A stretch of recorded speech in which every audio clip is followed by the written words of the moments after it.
Coffee Experts Club. All I've say is this is Drew Moody ever on time anymore? That's all I want to know. Man, I mean, first of all, I mean, he's in Belize, right? So you give him some credit for Belize. It's probably tough, right? Internet. Bro, he's in America now. So like what are your thoughts, Ben? He's just living on Belize time still. That's what it is. He's like, I brought the culture with me, man. Believes it. That's what it's all about there, Ben Clatterbuck. Ben, the big question is when are we going to get you down on a Coffee Experts Elite to Belize for De Los Mayas? That's the question. There's some rumblings going on over the Clatterbuck house over here. So it may be Melissa, I'll do what I got to do. You know what I'm saying? But I'm just like, what do we need to do?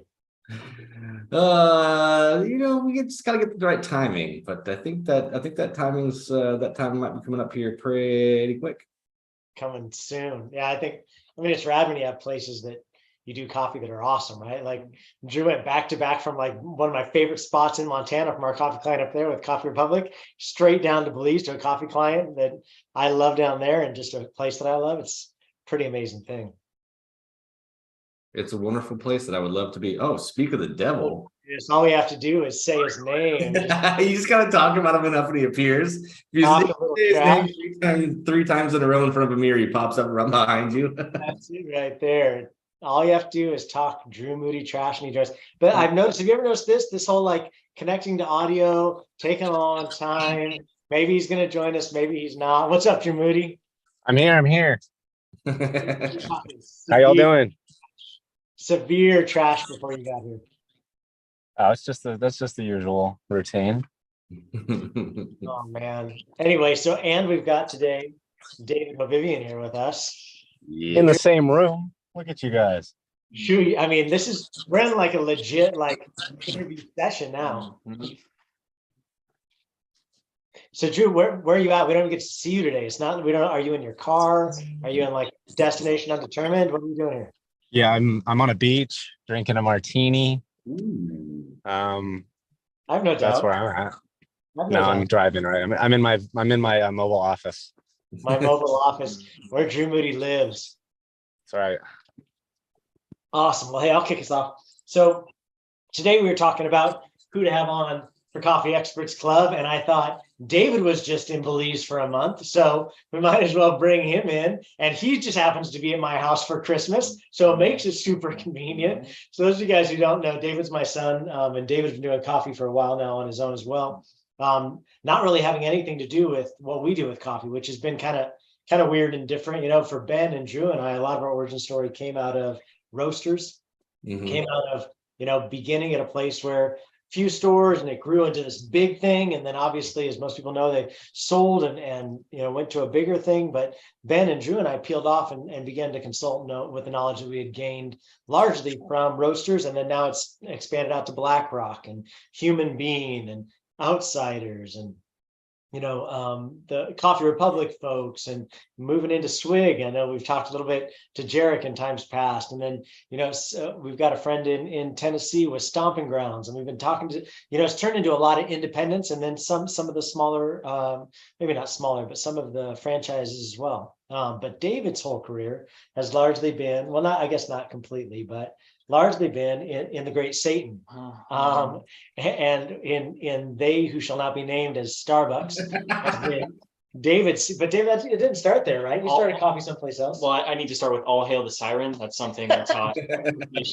All Hail the Siren. So no, I started at a real coffee shop, learning how to actually make coffee before I became a glorified button presser. But Starbucks actually ended up being the job I used to go out to college. It was something that was going to transfer. The little shop I was working at, there was no way they were going to have a position for me in Bozeman, Montana. Right. And so I got to work, in the corporate monster of coffee, Starbucks. Yes. Yes. But I will say it was cool for David as he was thinking about where to go. David came up through high school, worked for Oregon Mountain Coffee, was one of our early coffee clients when we were doing roaster stuff. Just a single mom and pop shop. David worked there young, right? Like 16. Yeah, right? 16 to 17, I think. And then David juggled like 2 or 3 jobs at a time through high school. Actually got a little distracted from the high school part and was working a bunch while he was at high school. And then in thinking about what he wanted to do for college and how he's driven that direction, he had taken on a job here at this Starbucks locally, and it enabled him to transfer to that Starbucks there, which obviously is the benefit working with something that has, fingers that are going a bunch of different directions, like the Starbucks model. For sure. And I think we work with a lot of independent coffee shops now, and there are tons of pros and cons. You guys have talked about it on Coffee Experts before, going back and forth on the pros and cons as far as like franchising or independent or even corporate. And I think that there were a lot of pros and cons, and it really let me get in the nitty gritty as far as systems are concerned. And so I think Starbucks does a lot of things across a lot of different spectrums that I'm not going to speak to, but they have the most dummy proof system I've ever seen in the entire world. Right. And so once you come up through that, you get a real up close and personal experience with how things function when you hand it off to, 30 million people.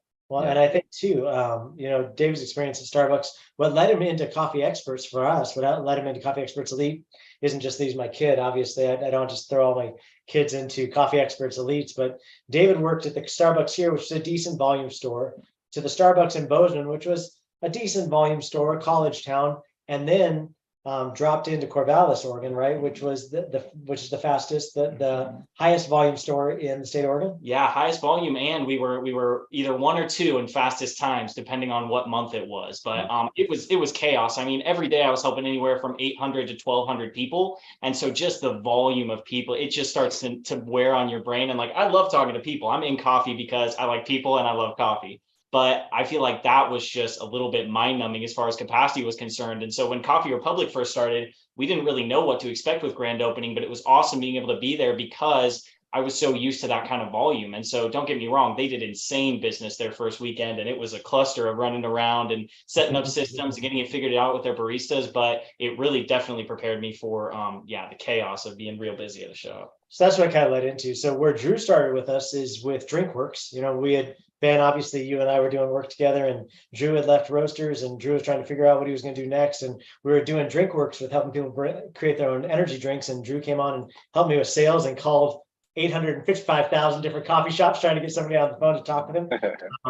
But we went to Coffee Fest, got to know some folks up there talking about creating their own energy drinks. And then as Drew moved more into consulting with coffee with Ben, you and me, with different coffee shops, there opened up some opportunity for David to get involved with DrinkWorks and to learn that side of things and to help kind of backfill there. And then when Drew went to go do his Coffee Experts Elite up in Montana, as Coffee Republic did their grand opening, and Jonathan and the Myers family up there were a little bit nervous about, they didn't really have, all they had was their family up there, a totally new spot that didn't know their way of doing coffee. Jonathan and Drew and I were talking, and John was like, hey, if you have anybody that you can send up to us that could be just extra support team. And so immediately we thought about David because of the sport he knows, and figured that under Drew's mighty tutelage, maybe he could come back to the force and away from the dark side from pushing buttons. Humble tutelage, I might add. Drew, you want to talk about that a little bit? What are your thoughts on bringing David in from a Starbucks environment, and then obviously not only from Montana, but he backfilled you at Coffee de los Mayas as they're still raising up management down there?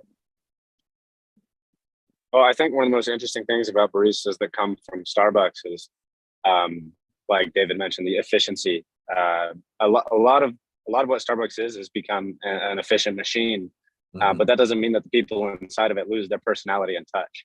And so what I think is incredibly beneficial from somebody who came up in that environment is that they can put their spin on it when they grow out of it. A lot of people do grow out of Starbucks. David, when he came in to work with us, he has his own personality, his own flair, but he does have the underlying foundation of efficiencies and understanding baselines and understanding a flow and working, with many, many different types of personalities, which Starbucks will do to you. And so seeing, we've done a couple of huge projects together. And always having fun on the side when we're not working. It's interesting because I've been learning so much from David too. Because my whole history was mom and pop. My whole history was essentially Roasters and reaching around in the dark trying to find the light switch. Whereas David had learned a cut and dry process, and I've been able to learn so much. I think we bounce ideas off of each other all the time, and through the mom and pop and the streamlined, tried and true method efficiency processes, I think we find some of the best, not only efficiencies, but personality twists on what needs to be done in certain different, scenarios, because each entrepreneur has their own flair. Mm-hmm. Yeah, I will say as much crap as we give Starbucks, everybody likes to crap on Starbucks. So the easiest. Well, wait a second. Before we go there, Ben, I think you have some confessions to make, right? Do you have a confession? Well, I do have a little bit of Starbucks in my history as there's a little bit back there.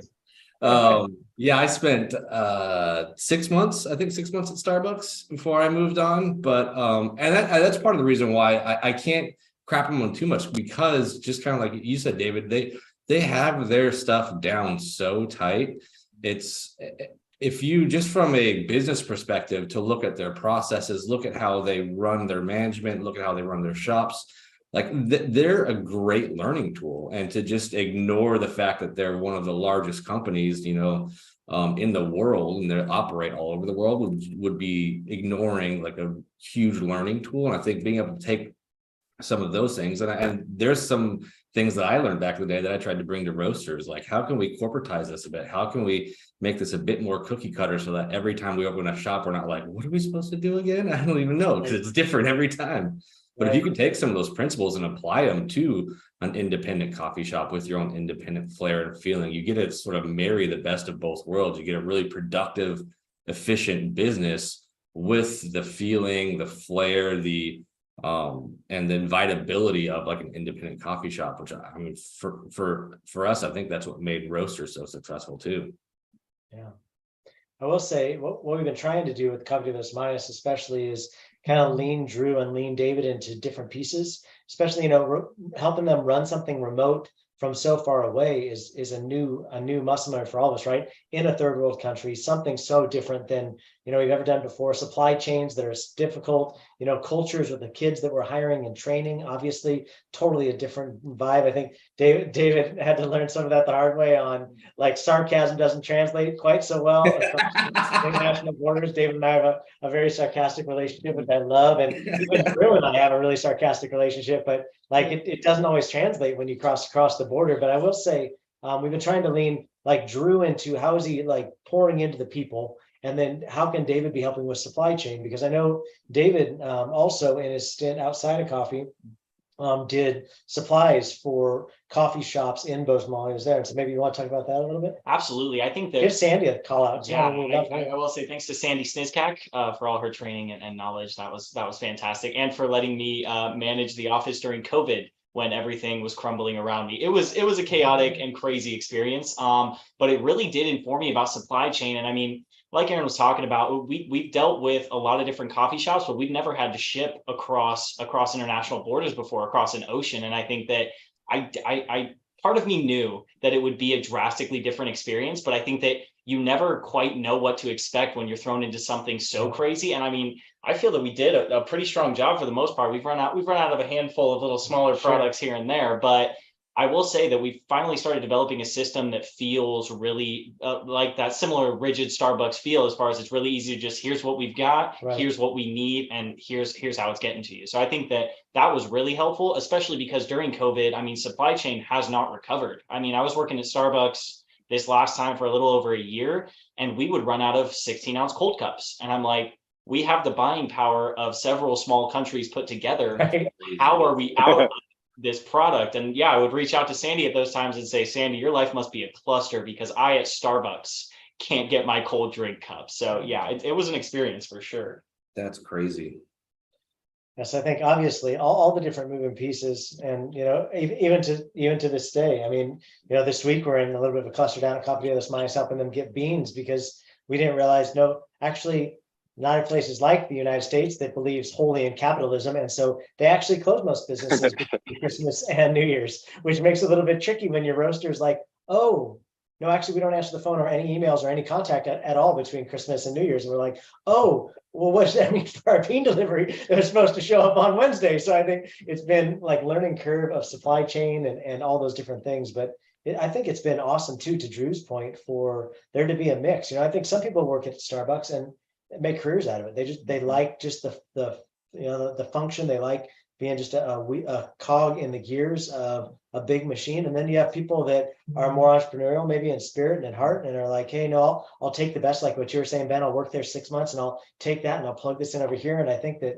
watching David help Drew with some of those things and talk through some of those things with Drew, I think Drew would be the first to admit, you're out there on your island alone, right? You're out there in this coffee elite position where they paid you a bunch of cash to be able to be there, to be the expert on site. But some things you've never been up against before as the expert, right? Because none of us have this like like limitless. We've done everything. I feel like Collab Team has got such a large swath of experience within Collab Team with coffee, but even all the openings we've done, all the coffee chains that are in all the coffee shops we've helped, you can't have been up against everything. And I think it was good for Drew, like you were saying, to be able to collaborate with David and to have shared experience being on different sides of corporate versus indie, and then supply chain, and then raising people. And then, hey, how did you guys do your tallies at the end of the night? And how did you guys reconcile this? And how did you come up with these systems? How can we create something that's most functional in this new culture that maybe not everything directly translates? How do we move, what kind of hybrid can we do versus printed stuff versus all digital stuff? I think it's nice when you can have people you can just collaborate with and not be just all on your own trying to figure stuff out. I will say too, one thing that Drew has done a fantastic job with at both the grand openings that I've helped him with is pulling together a team. I think that the biggest thing for me at Starbucks, and the biggest thing that I've struggled with corporate in general, is you're just not always valued as a person. If you have a good manager, totally, you can be. Right. It is a fundamental aspect, but it's not a key part of their company. And I feel like every single one of these coffee shops that I've rolled into with Drew has had just a really fantastic team. I've had really good connections. They've been really supportive. And these kids down in Belize specifically were like, we've never worked for a company like this before, because we were so big on, hey, we want to support you. We want to make sure you're getting rest when you're sick. We want to make sure that the fundamental aspects of you being a human come first over the position that you're working. And so I think that was a really cool thing. And I'm thankful to Drew for all the people that he let me work with through the process. Yeah, there is. I got pretty lucky in most of those situations. So Yep. Yeah, there's that aspect of replaceability that you just feel in a corporate, Starbucks environment. You're like, I am just a cog, and they've got a stack of cogs in the back room ready to swap me out with if I do something wrong. And yeah, I think my partner number was in the millions. It was like 2190749 was the number I had to get for my discount. I'm like, guys, we're in the 2 million. But at least you're a partner now, and you're like, guys, partner, come on, be generous.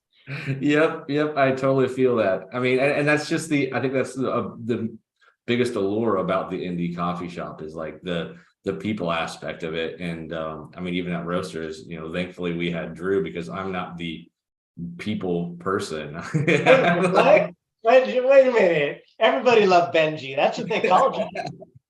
But thankfully Drew was there too, who always was pushing for, okay, but how are the people doing? How are people doing? We just scheduled a $2 deal. How are people going to handle this without dying and crying in the back room? I will say, I know Drew like plays it down. He's like, well, it was lucky. I got lucky here. But like, I just think, how many times can you say lucky when you throw a ringer that many times? And I do think, Drew, you have a gift where you're able to, yes, now we're in the mobile office. Now now I feel like we're back home. Are you in Reno right now, or where? Yeah. But I will say, like, you do have a gift with people, man, and being able to identify them. And I think obviously we brought 50 applicants. You interviewed 50 applicants for Coffee of the Day Los Mayas to shake it down to these 8 kids that are there. And I think obviously, and none of them were friends. None of them knew each other. None of them had ever worked with each other. And Drew was able to bring together this team that I feel like travels at a pretty high excellence, high efficiency. And maybe, Drew, you want to speak to that? Because I know we all think here in the States, sometimes it's better when you can find people who've done some coffee before, because then you're not having to teach all the basics. Drew had to teach them all the way down from like steam and milk and what that's all about, and pulling shots and what that's all about, and like serving sizes. And then not to mention like a new culture of repeating back orders and speaking loud enough that the customers all know that you want to engage them. There's a bunch of different things. So maybe, Drew, you want to speak to that a little bit about raising up a culture of people? Yeah. So, I mean, specifically in Belize, it was interesting because they didn't know about coffee. And I think we've talked about this on previous Coffee Experts Club. They didn't even know what a barista was. They'd never seen espresso machines. They didn't really know what espresso was. So I think one of the aspects that brought all these kids together was being in the same boat of cluelessness. And I think that's why I would advocate for bringing on people who don't know much about coffee, because when you have a group full of people who are essentially equal in knowledge and strengths, they're all on the same platform. Nobody is above, nobody's below, nobody's better, nobody's worse, at least not yet. Of course, that shakes out in the next few weeks to a few months. Sure. But even when people are growing at their own rate, I think it's important to keep that in their face that, hey, look, just because you're faster At growing doesn't mean that this other person isn't going to grow, or just because you're slower at learning these things doesn't mean you're not going to grow. So I think I was blessed at least with that group of kids for that specifically. And seemingly I'd been asked in Belize how I found such good people. And I mean, I did have a nice large group of people to interview. And I think that there's something to be said about kids who walk into this. It was like an empty garage at that point with boxes all over the place. I'm like, yeah, I promise it'll be a business someday. I promise we'll be doing business out of here. It's not just going to be a garage. It takes, and they were doing group interviews. So it took a lot for them to, I think, get out of their comfort zone in general, because I mean, think about applying not just for a new job, but for a job that you have no idea or reference for, that you've maybe heard somebody steam milk in a movie once. Right. But that in itself, I think, says a lot about what, type of culture they have down there. So I was very appreciative about them being so open. And I mean, I tell them all the time, they're all doing very, very, very good. And not only, like I said, learning a new job, but learning completely brand new skills. And they didn't all know each other. And so we're actually doing a little experiment right now where they'll, 3 of them are in charge of certain things, but nobody really has a title yet. So I would always worry about titles going to people's heads, especially when there's no one there to, beat them back down to not being above everybody else, keeping everybody at the same level. It'd be like, okay, but remember when you didn't know these things, be kind to the other people who also don't know these things right now. So I'll go back down there here soon and see how everything has panned out. But I have been, man, incredibly blessed, and I will keep saying it like that, because to me, if that's how it is, it's true. But it's been very enjoyable, and it's been interesting seeing our cultures, because we had, of course, me down there, but I didn't get to watch myself integrate into this culture. I got to see Varric do it, and then I got to see David do it, and just to see how our cultures mix. Like, there are some cultural things that we didn't understand, like the sarcasm thing. I learned the hard way, and I had to tell David, "Hey, man, listen, like, look, it doesn't translate exactly the same when you say these things." Right, because what did he say? He said something like, don't listen to Drew. Don't trust that guy. Don't trust that guy, right? And then they come to you and they're like, why would David say that about you? Yeah. That's exactly what happened. Why is this new guy, David, such a dick? Sure, that's exactly right. Everyone said that to me. That was just across the board. Oh, you can't say, hey, you're a smart ass. Like, that's one you can't do. You just can't, because it's an insult. Back for that one, yes. Yeah. So it was wholly new for me. I had to learn the culture. I had to be sensitive to the culture. Luckily, I had about a month before we opened to learn the nuances of what I can and can't say and how to respond and act in certain situations. But throughout the years developing, culture amongst people, I think first and foremost, you just treat them like equals. And I think that's one of the key components of really creating and not just creating the false image of, but creating the image of the authentic care. Like, we do care about you. We know your name. Although I sent a little screen recording in the group chat, and one of the baristas said, "You spelled my last name wrong." My bad. But yeah, just seeing people like people, and yes, we're, they're subordinates or they're employees, and we are in leadership positions. But in reality, in any walk of life, the roles could be reversed. Anybody that we deal with has so many skills we don't have, and of course vice versa. It's just in this certain situation I'm teaching them. So I think to keep that in mind when you're dealing with people in any type of situation, especially in leadership, we are equals, and I'm going to treat you as such, and I'm going to respect you. And I think they're just doing that as one of the secret, magical components of being blessed with good teams. Ben, I'm interested in hearing your input. Like, as far as like David and Drew and I have been pretty neck deep. Obviously the lead came through me, right? So I'm friends with the guy that owns it down there, right? I've been going down to Belize for 20 years. That's what led to him wanting to take this venture, was conversations he and I had. And then I obviously reeled in Drew, and placed him there in a Coffee Experts Elite situation, like he had done in Montana, like he had done in for Human Bean in Reno, but obviously in a new spot. David, I sent down, David never been to Belize before, totally new experience. But I'm interested in you, Ben, because you haven't seen the inside, you haven't seen the underbelly of the beast yet. All you've heard is us talk about it. I know we've pushed some of the things to you. Obviously, you were the main brain of Roasters for all those years, over 150 employees, 15 locations in a roastery. Like, you've been inside of all of these different coffee clients with us as well. Maybe what have you heard us talk about Belize and just thought, that's interesting, or that's different? Or have there been things that you've heard us talk about that you thought, man, I've never been up against something like that, or I'm just interested in like what the fly as a fly on the wall, watching the whole thing play out. What your take has been? I would say the struggle bus of getting your POS set up was entertaining for my side because I've never I've never had to deal with that. The And for me, easiest thing, right? The thing that's like yeah, the it's so simple. pick a solution, right? Somebody's going to sell you something. Yeah. Yeah, the not being able to have a credit card processor is that's insane to me that you couldn't do that until you have like an open business, because that's like, I mean, I could go right now and set up an account with a credit processor for nothing. Like I could On your phone, Yeah. using it as the POS. You can scan it right there with your I can get like a Venmo and just have, take people's credit card numbers all day for nothing. It's like That's right. the fact that there's like some sort of gate on that is so funny to me. I think the other thing is just kind of like what David alluded to is the supply chain issues.